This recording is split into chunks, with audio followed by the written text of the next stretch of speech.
What's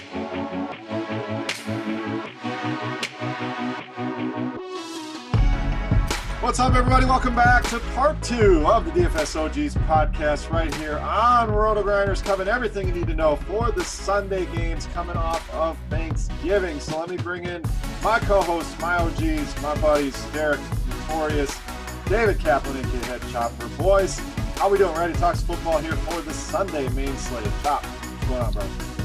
Nada. We are ready to talk some Sunday football. If you're listening to this, Thanksgiving is in your rearview mirror, but the best, maybe the most underrated part of Thanksgiving is those leftovers and those turkey sandwiches with pickles the next day. That's some of my favorite stuff right there. Oh yeah, we stretched that baby out for a few weeks. My kids are dying like after a week, like no more turkey. Like, no, we got to keep eating. We do 4 turkeys. We have everybody over, so there's always a ton of leftovers. So that stretches out for quite some time. Derek, how we doing, brother? Yeah, gotta love the leftovers for Thanksgiving. Do you guys do any Black Friday shopping? No, we talked about this, huh? Oh, I don't leave the house anymore, man. I really don't leave the house anymore. But I'll get online and check some stuff out. My wife loves it. I don't know why. She hates crowds, but she loves the Black Friday crowds. Nope, that's insane, dude. Then people wait in these lines and save like $6 and like, oh, come on, man. No, now those places are doing it right. It's just Black Friday like all week. You know, get online, check out our deals. Like, it's the way to do it. You don't need any nut jobs killing each other at Walmart's trying to get a TV for $279, normally priced $289. So, no. Let's talk some football here. Let's start with Cleveland and Cincinnati, Derek. Battle of the AFC North here, 2 teams. You know, I think there could be a lot of offense in this game. I think there's some guys that are underpriced here. A lot of attractive options in this one.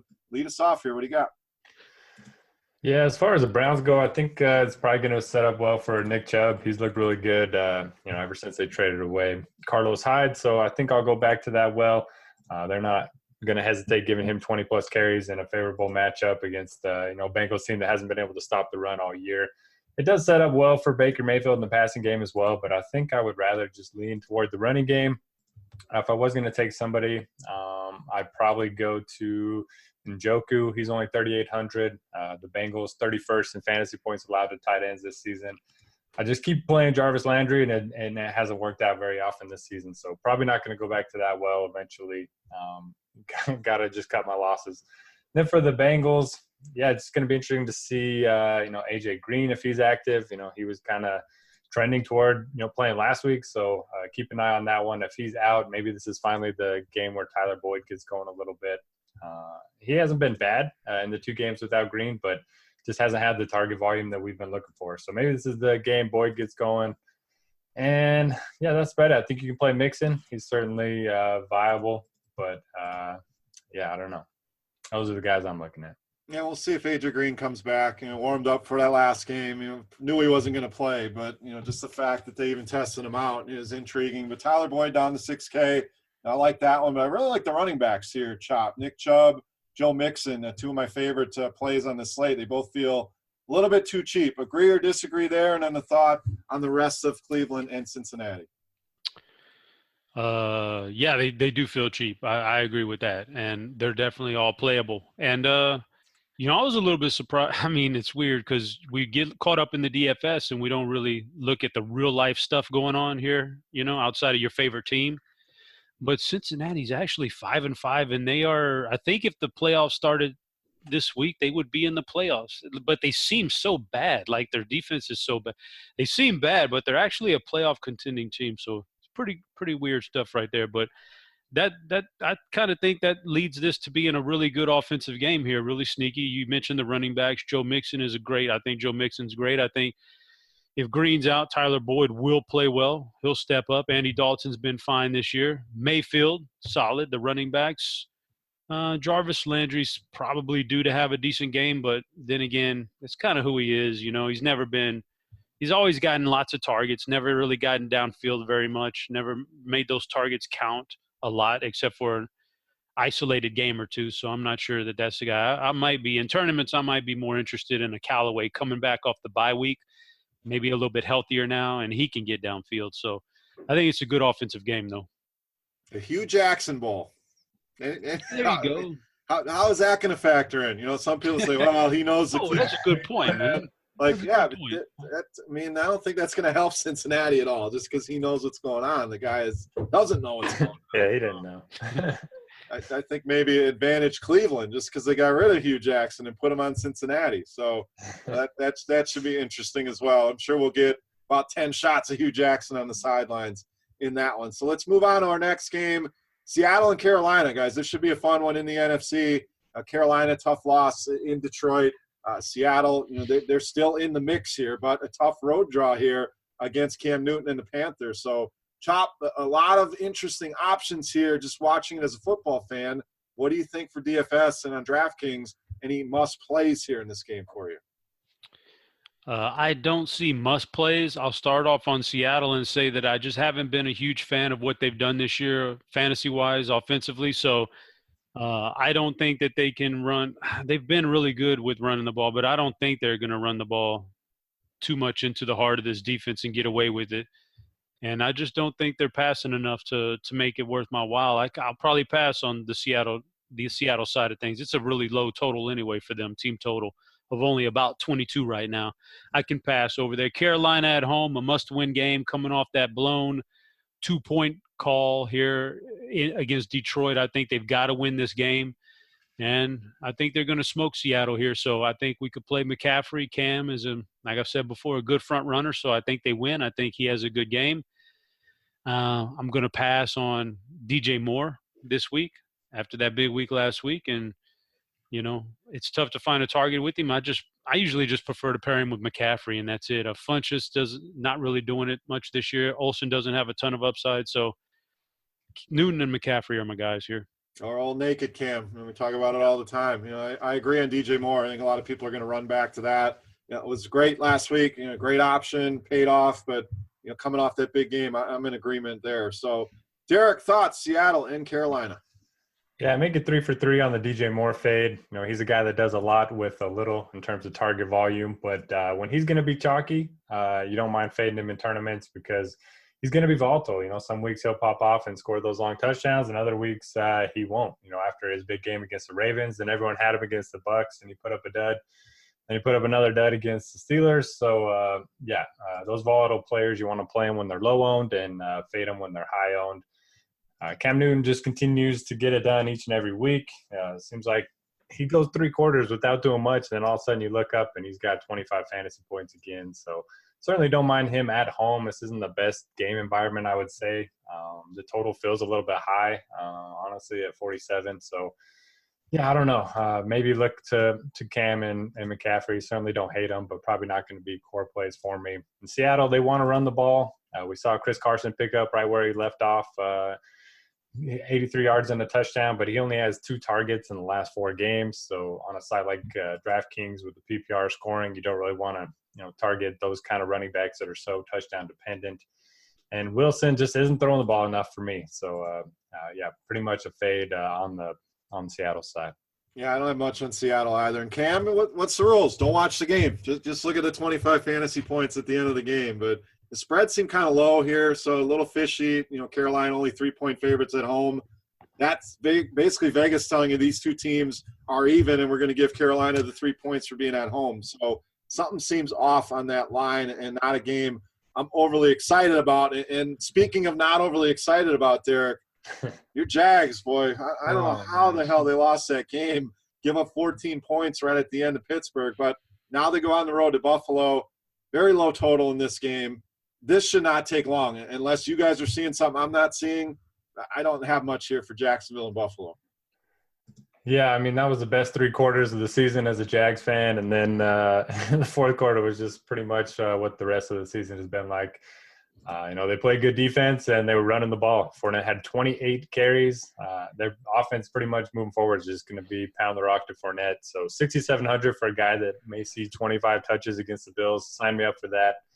Outside of Fournette and, maybe the Jags defense, I don't think you want to play anybody in this game. Chop, quick hitter here. I'm sure this isn't going to take you long. Jags, Bills. Yeah, there's a pretty good chance Jacksonville blew that game last week because Dean was in the stands in a full UCF sweatshirt and church slacks rooting on the Jaguars. Oh, I saw that picture. You got one guy without a shirt. You got Dean in full winter gear. Dan with the Miller Lite. I mean, there was a lot going on there. A lot going on, but I would say basically the only guy I have any interest in this game is Fournette, who they are going to pound into this line as much as they can. Yeah, and the Jags D, it's priced up to 4,000. I mean, there's 600 more than any other D on the whole slate here. So it's an intriguing matchup. They played well. I don't know that I could pay that $4,000 price. I guess you could pair them with Fournette, but that's pretty much it for me. No need to spend any more time on that one. Let's go to the next one. Oakland and Baltimore here, Chop. So Oakland went to Arizona and got it done. You know, we keep saying they don't want to win games, but that shows you how bad Arizona is. When Oakland doesn't even want to win the game and they still win and get it done. Baltimore, on the other hand, Lamar Jackson. You know, we got to look at this. Is it going to be Flacco? Is it going to be Jackson? Is he going to get 27 carries again?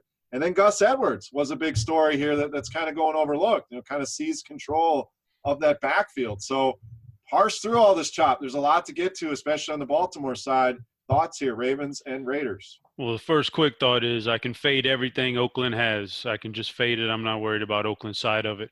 On the Baltimore side, it's troubling to me that the Lamar Jackson donkeys are going to get there again because of the matchup. 2 games for Lamar Jackson is going to be the 2 premier matchups you can possibly get, more than, you know, outside of, at least the top handful of defenses that you want to face in Oakland and Cincinnati are 2 of them, and that's who he gets. So the shocking thing to me last week was the Gus Edwards emergence. Like, just bumped Alex Collins out, but I don't think I've seen enough. I think I've seen enough of what they do in Baltimore to know that I can't trust anybody that you think is going to be the number 1 guy. It's perfectly fine to fade the Gus Edwards train. You just never know what they're planning on doing. But with Lamar Jackson, if he's under center, I have no interest in John Brown or Michael Crabtree or any pass catcher. He's not ready to pass in the big leagues yet. Yeah, and I can't see him give him 27 carries again. I mean, that's the most by a quarterback, I believe, in the last 50, 60 years or something crazy. So I have the same thoughts on Edwards. I mean, he looked good in the preseason when he's gotten his opportunities. He's looked good. You can tell, young guy, hungry, trying to prove a point. I don't think they just stick Alex Collins on the bench. So it's always going to be a multi-back system there. And I think Edwards going to be a guy a lot of people go to, home favorite here. I have more concerns than things I feel good about there. Derek, thoughts there? You know, running back situation for Baltimore, Lamar Jackson, any interest in the Oakland side? Yeah, Gus Edwards. That was not fun watching that play-by-play on my little phone over here. I had a ton of Alex Collins last week. Scored the touchdown early, and I was like, oh, this is perfect. I think they rushed for like 400 yards as a team, and he had 17 of them. But, yeah, like you guys mentioned, you just don't trust anyone as their number 1. Unless they come out and say Edwards is going to handle the bulk of the snaps, and then I would probably just going to be fading that completely. And Lamar Jackson, I think you can play him. I mean, if he gets 10 carries against the Raiders, he's got a good chance of getting 100 yards. He could easily break off a long one. He didn't really have any really long runs in that game last week. So I think you can play him at 5,700. I like his chances to get to that 100-yard rushing bonus. And against this defense, I mean, he can get it going through the air a little bit too. Maybe they'll take some shots downfield. And, yeah, I agree with you guys. Play the Ravens defense and avoid all things Raiders. There you go. Let's move on to a better game here. We got San Francisco and Tampa Bay. Big total in this one, guys, 55. You know, open at 54 has already been bet up a little bit. One of the biggest totals on the week. Outside of that, the Atlanta-New Orleans game, this is the game. So on the main slate, I think this is the one most people will be focusing on. Tampa Bay. Pick a damn quarterback already. Like, what is this shit? Every week, nope, this guy. Nope, the other guy. Like, is there any bigger circus right now? We love to make fun of Cleveland. Hugh Jackson, I know he's gone, but is there a bigger circus right now than Tampa Bay, Derek? I mean, Dirk Cutter's got to go. Yeah, it's bad, but these quarterbacks continue to put up numbers. Sometimes it's only a half each, but yeah, right, so do we play Fitzpatrick this week? Because he's going to come in at halftime after Winston throws 3 picks. Is that the play? They got to give Winston the full start, right? I mean, maybe pull him next game. I mean, I can't make any rational decisions from what they're doing, so I have no idea. Like, I love the offense. I love, their scoring ability. They continue to put up points and, rack up yards. So I do like Winston. I wouldn't touch him in a cash game setting because, he could always get pulled if he, throws a couple picks or whatever. But if you combine the production of these two quarterbacks, it's right up there with like Mahomes and Breeze and those guys for the season. So there is a lot of upside. Great matchup against the Niners. They're playing at home. They're projected to score close to 30 points. They can't really run the ball. How do you not like, this passing game? And if you don't trust the quarterbacks, then maybe you just play the receivers. You got Evans and Deshaun Jackson, Godwin, Humphreys. And if O.J. Howard's unable to go, then you can definitely look at Cameron Brate. I believe it's Winston that likes to throw to Brate, right? Yep, that's his boy. So I think that's a good play this week. And for the Niners – somebody's got to score their points here. I always like Kittle at tight end, but paying up at that position is kind of tough, especially on DraftKings. Don't really want to play Mullins at 5,400 when you have Lamar Jackson a little bit more expensive, Winston only a little bit more expensive. Maybe this is the Matt Breida game. Rushed for over 100 yards in his last game. He's always been a very good pass catching running back, or at least capable of it. So, I think there's a lot to like in this game. You can stack it a number of different ways. And unlike most, I probably will be playing a lot of Jameis. Yeah, I agree. It's hard not to play the offense. I mean, if you could combine those two quarterbacks or roster them both somehow, then I'd feel better about it. But I love the break call. Jay Howard dealing with an injury. Apparently got some good news, but getting a second opinion on that injury. So it doesn't sound great. Now that would put Brady in almost must-play territory if Howard is out. If he's in kind of a murky situation. And Breida's the guy I want from San Francisco on the other side. And they're going to score some points. I think a lot of people are going to go to Mullins and Kittle and Goodwin, but I like Matt Breida there. Pretty nice price on DraftKings. Chop, thoughts here? The Tampa Bay Circus, Winston, Fitzpatrick, and the rest of this game, 49ers and Bucks. Yeah, this is a good fantasy goldmine right here. As far as Winston, I don't know why they ever went back to Fitzpatrick in the first place. He's like a 15-year veteran, and you don't have much. Even if you don't think you have much in Winston, at least you have no real choice but to let him ride this thing out. Maybe even amp up his trade value or something. I don't know, but I think there's fantasy goodness all over here. Winston, Evans is my preferred target there. Cameron Brate, obviously. They have everything you guys said, except for I would go over to the other side and say, yeah, I like Breida. I'll play Mullins at 54, unlike Derek. I know I'm not as big of a believer in Lamar Jackson, but I would play Mullins. Goodwin, I think, has potential here. And the big one, Kittle, man. Kittle leads all receivers, period, in yards after the catch. Like, that's crazy for a tight end to be that good after the catch. And it makes sense because every time I look up, the guy's taking a 75-yarder to the house. So Kittle, man, I think that's an elite tight end on a short slate here. Yeah, and especially against Tampa Bay. I mean, they've struggled all season long against tight ends. They've given up the fourth most fantasy points now, but for most of the season, they were number one. Give up a ton of yardage to the position. So I think Kittle definitely a lock and load for the 49ers. All right, next game, NFC East battle, Giants and Eagles. Third and wrong, dude. Carson Wentz, Zach Ertz, that was just a debacle there. I figured they'd at least stay competitive in that game, even if not. I was counting on some garbage times there and just ruined a lot of good lineups with Carson Wentz, unfortunately. But now gets a home game with the Giants here, Chop. So do they bounce back? Do you think there'll be recency bias on this offense? The other name I'm really interested in, Josh Adams. Look to seize control of that backfield. He is super cheap here in a good matchup. Very intriguing on DraftKings at just 3,800. Yeah, they have to bounce back. I mean, we're looking at it saying, well, they don't have much of a chance. They're pretty much but as a player, they're not looking at it like, well, we don't have much of a chance. They're going to fight to the day that they're technically eliminated from the playoffs. So they have to bounce back. This is a must-win game by every stretch, not only because of who they're playing, where they're playing, but the records also. So, yeah, I think they're definitely going to bounce back strong here. I think you mentioned the guy that I'm going to have most interest in, Josh Adams, finally taking control, the most talented running back on that roster right now. So at home as a favorite against the Giants team that, man, if things start going south for them in a game, I think they'll roll over. I think this is a good spot for Josh Adams. You could obviously always come back with Ertz, one of the other receivers, and then Carson Wentz.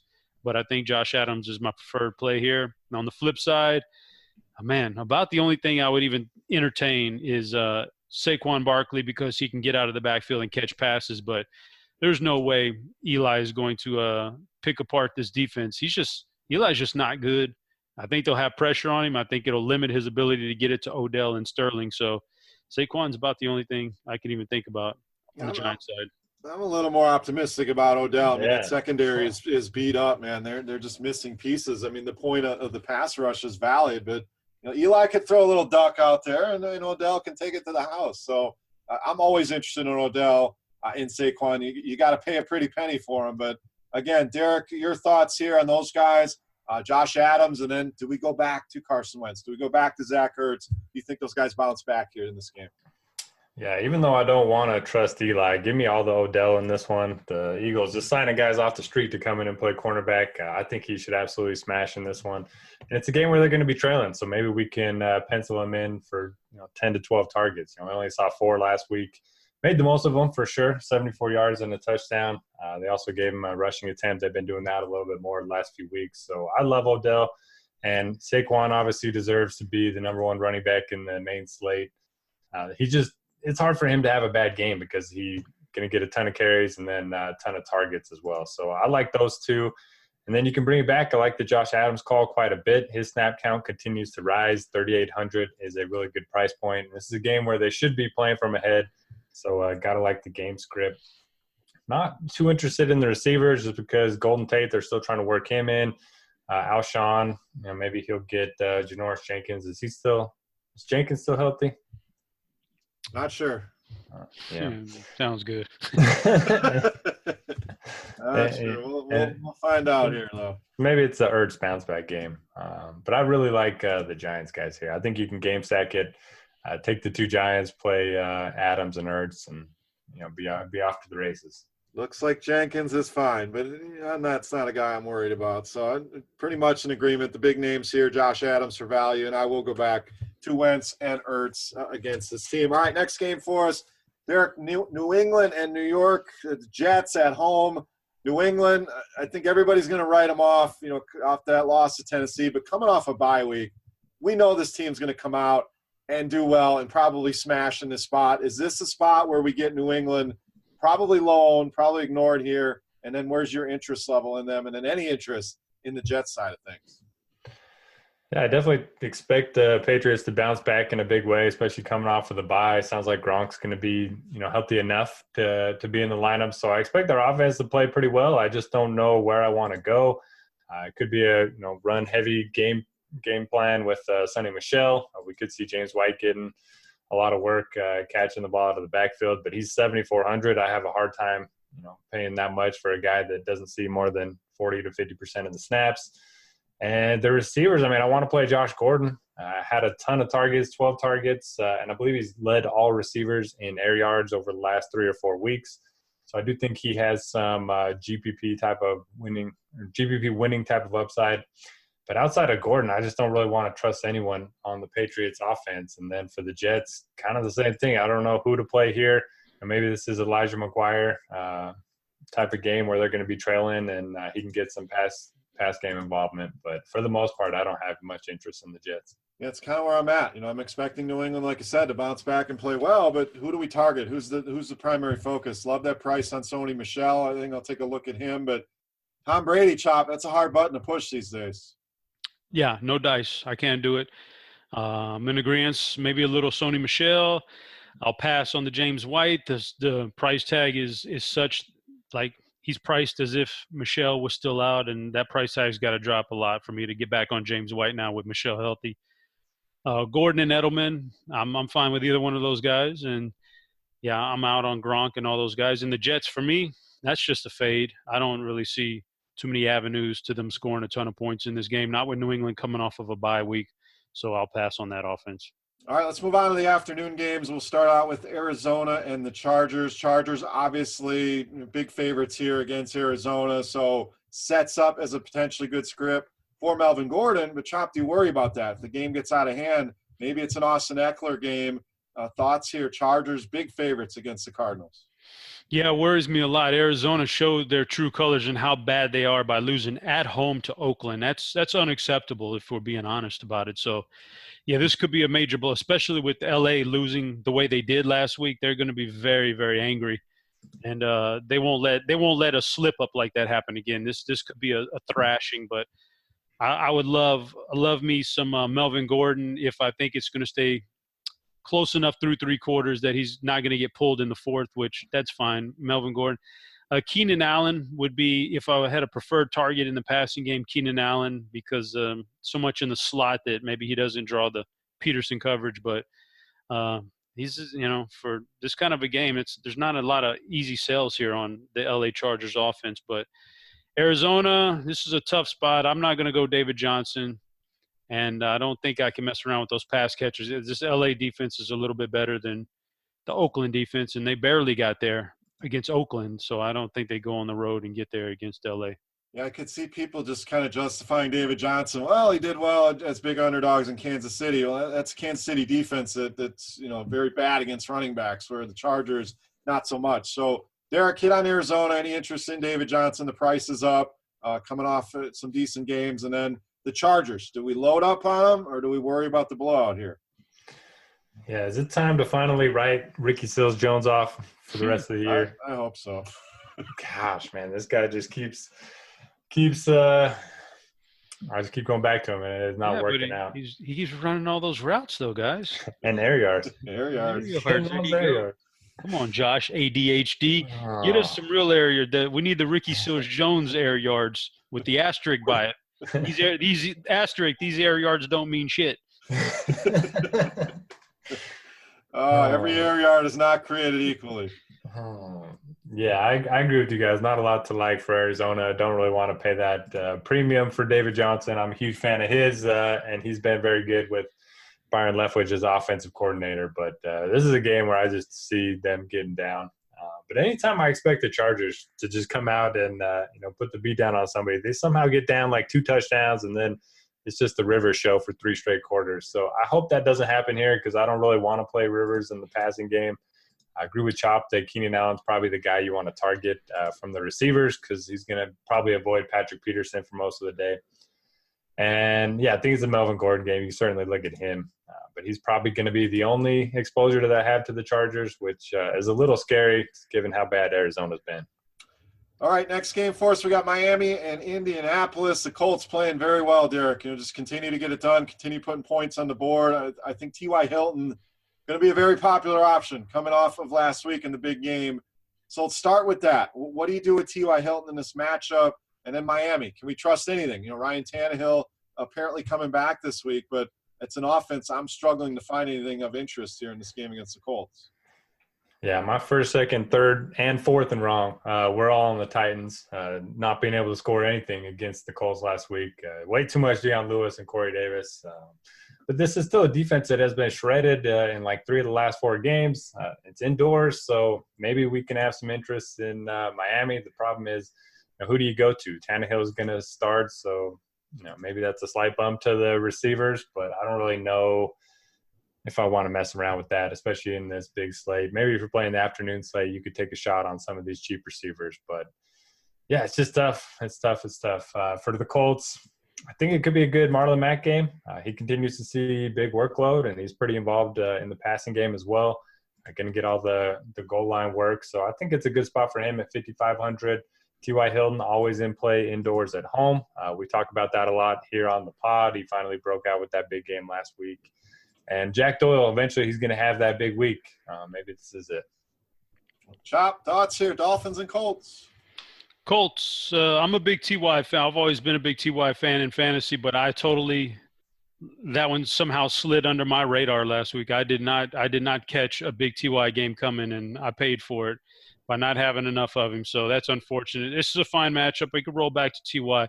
My favorite play in the whole game, Marlon Mack. He's getting lots of work, decent price tag, at home, a favorite, big favorite actually. So I like me some Marlon Mack this week. On the flip side, with Tannehill starting, I think it kind of brings some of these other guys, these receivers back in play. I think you could take a shot on a Kenny Stills or a Parker, depending on who's healthy and who's not. And And just a tournament shot. That's about it. But otherwise, yeah, that's all there is there, man. I'm in agreement on Matt. I love Marlon Mack here. A lot of people are going to go to Luck. Good reason. TY, like I said, people go back there. That'll be good leverage on Marlon Mack. Too cheap. Great matchup.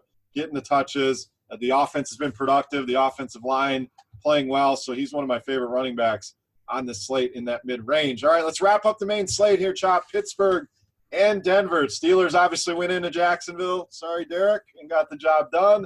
Now on the road again here, playing a Denver team that shocked the Chargers. So they're coming in with some confidence. It should be a good matchup here, Steelers and Broncos. Big Ben, not usually my choice of quarterback, so I probably wouldn't. I'm probably passing on him, but I guess he's okay. He mixes in with everybody. He doesn't stand out to me. James Conner's okay. Antonio Brown, matchup proof, would be my favorite target in the game. Price tag's pretty big, though. Juju's price tag creeped way up there. Obviously a good player, but, I mean, maybe Vance McDonald is in play this week. On the other side, Pittsburgh's defense is kind of tough.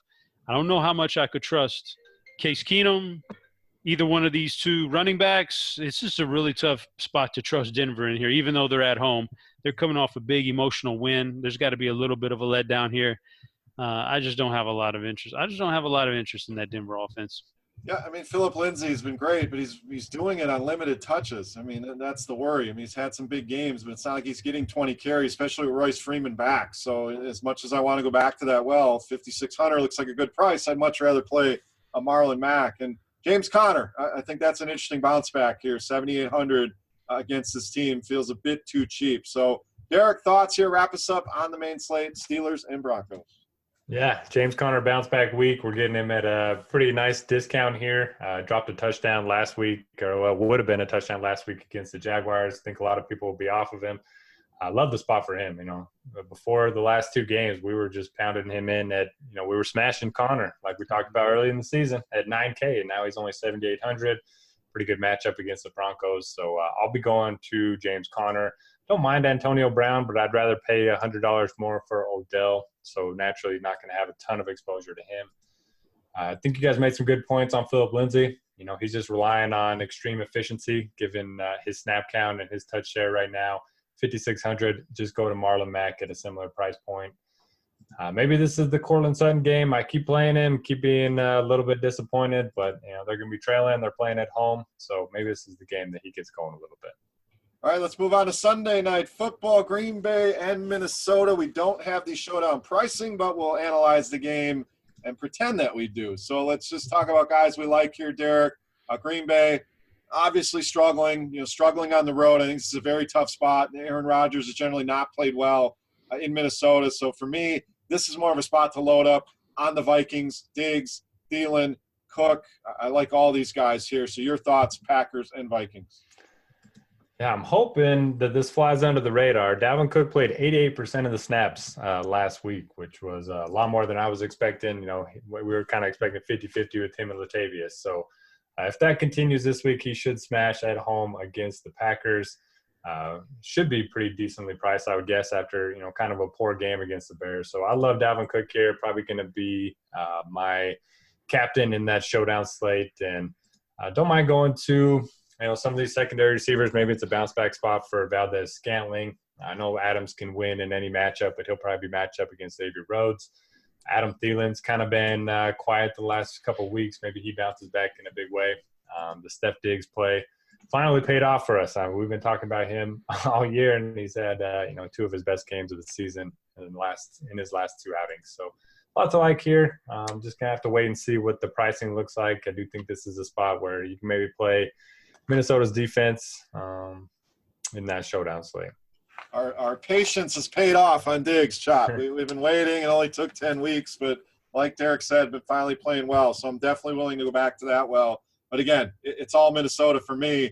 Interest level on the Green Bay side here.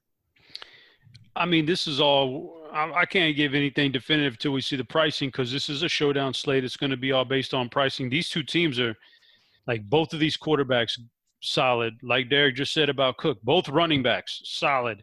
On one side, you have two great receivers. On the other side, you have one great receiver. They're all in play. I just got to see where I can squeeze them in based on pricing, which we don't have yet. But this is going to be a nice offensive game. Minnesota's defense, just not the same as it has been the past couple of years.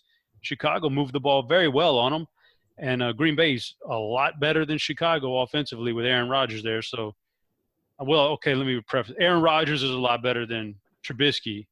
The systems are what separates the two teams. One's Mike McCarthy, the other is Matt Nagy. So, I think it's going to be a nice offensive shootout. I just need to see the pricing so I can piece these guys in there together.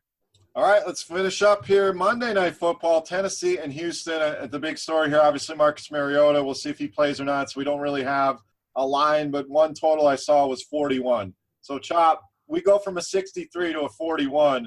Dig us some plays out of Tennessee and Houston. Houston at home, won 7 straight games. I think they've won 7 straight games this year. Tennessee has shown a lot of vulnerability in that Indianapolis game. Deshaun Watson will pick them apart at home. QT back, looks healthy. QT and Hopkins are fine. Again, I don't play Lamar Miller anymore, so I'm out on that one. And Mariota, that's where you got to wait and see that news. If he plays, I think Corey Davis is in play. Jonnu Smith is in play.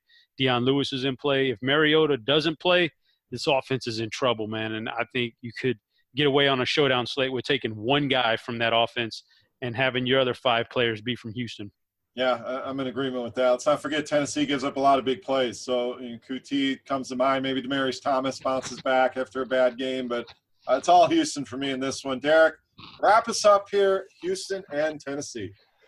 I might be in the minority, but I kind of like these ugly games for the showdown slates. When we have like the Rams and Chiefs, it's hard to make a bad lineup. You can pretty much just pick whoever you want, and pretty good chance that you're going to have a good lineup. And these things, you kind of have to dig a little deeper, take some chances. So I think I agree with you guys. Houston definitely going to be the better side to target here. Demaryius Thomas, not sure what happened to him, man. Didn't get a single catch. Only had 1 target last week, so you definitely want to avoid that. Hopkins, QT, and Deshaun Watson going to be the 3 that I look to there. And then when it comes to Tennessee, it depends on who's going to be a quarterback. If it ends up being Blaine Gabbert, then you can look to Tajay Sharp. He had 7 targets in the game the other day. Most of them came from Blaine Gabbert. He kind of looked to him pretty often, especially there in that second half. So I think he could be an interesting value play. And Deion Lewis just continues to get more snaps and work than Derrick Henry. Eventually that's going to pay off. So he's going to be the preferred running back on my side. Yeah, I'm going to keep going back to that. Well, eventually it's going to work out here with Deion Lewis. But that'll wrap us up, guys, for part 2 of the DFS OGs podcast. Guys, any final thoughts, bold calls, anything you want to hit on before we get out of here? Derek? I will say Odell goes 150 and 2 touchdowns, and good luck this week, everybody. There you go. Chop, any final thoughts, bold calls? What do you got? No bold calls. I would just say, first off, another loss in my season long, so chalk that one up. But we are now chugging along in 2018. Next stop, Christmas, baby. There you go. Christmas on board. So hopefully you had a good Thanksgiving. Good luck this week, guys. For Notorious, for Head Chopper, I am Beer saying salut. Best of luck, and we'll see you right back here next week. Thanks for listening, everybody.